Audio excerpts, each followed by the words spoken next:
সকলোলৈ সেৱা নিবেদন কৰিছোঁ।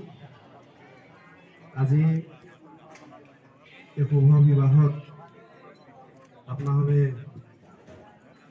সমবেত হৈছেহি। গতিকে আমি এই বিবাহৰ কাৰ্যসূচী পৰিচালনা কৰিবৰ বাবে আগবাঢ়িছোঁ। বিশেষকৈ আমাৰ দুইখন সমাজৰ যি আলোচনা মৰ্মে শ্ৰীমন্ত শংকৰদেৱ সংঘৰ নিয়ম অনুযায়ী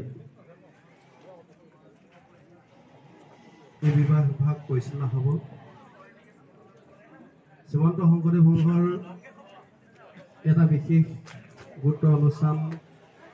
এই অনুষ্ঠানটোত আমাৰ চাৰিপুথিৰ মাজত আমি আবদ্ধ হৈছোঁ। এই চাৰিপুথিৰ মাজৰ এভাগ হৈছে বিবাহ পদ্ধতি আছে, আৰু এই বিবাহৰ বিধি যি কেনেকৈ আমি এই বিবাহ ভাগ পৰিচালনা কৰিম তাৰ এখন বিধান আছে। গতিকে আমি এই বিধানত আবদ্ধ হৈ আজি এই অনুষ্ঠান ভাগ আগবঢ়াই দিম। গতিকে সমূহ বাপ মাধৱ আইমাতী সমষ্টিয়ে সুন্দৰভাৱে এই বিবাহত আশীৰ্বাদ দিব। দৰা কন্যাও যাতে ভৱিষ্যত উজ্জ্বল কামনাৰ অৰ্থে আমি এই বিবাহ ভাগ আগবঢ়াই নিবলৈ আগবাঢ়িছোঁ। গতিকে এই বিবাহৰ কিছু আইনগত সম্পৰ্কে কিছু কথা আমি জানিবলগীয়া আছে। কাৰণ প্ৰাচীন হিন্দু শাস্ত্ৰই 8 প্ৰকাৰ বিবাহ স্বীকৃতি দিছে।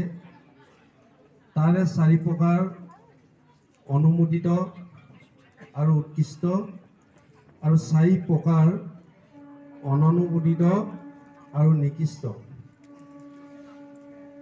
অনুমোদিত প্ৰকাৰ হৈছে 1 নম্বৰ হৈছে ব্ৰাহ্ম বিবাহ, 2 নম্বৰ হৈছে দৈব্য বিবাহ, 3 নম্বৰ হৈছে আৰ্য বিবাহ, 4 নম্বৰ হৈছে প্ৰজাপত্য বিবাহ।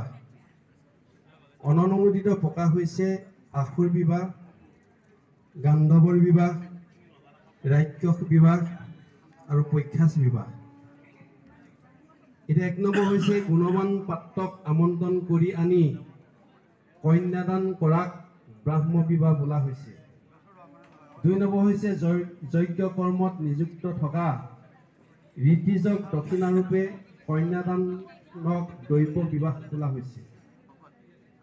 3 নম্বৰ হৈছে বৰৰ পৰা এটা বলদ আৰু এজনী গাই কিংবা 2 গাই বলদ লৈ কন্যাদান কৰাক আৰ্য বিবাহ বোলা হৈছে।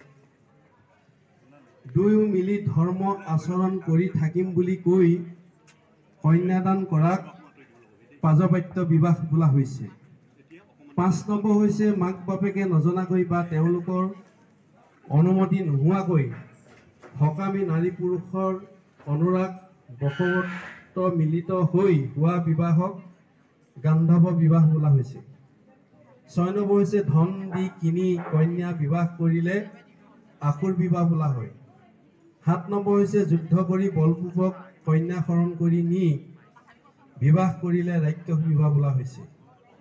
8 নম্বৰ হৈছে কন্যাক নিৰ্দিষ্ট অৱস্থাত নিচা খাই অচেতন হৈ থকা অৱস্থাত কিংবা প্ৰমত্ত অৱস্থাত নিৰ্জন উপভোগৰ দ্বাৰা দূষিত কৰি বিবাহ কৰাক পক্ষাস বিবাহ বোলা হৈছে।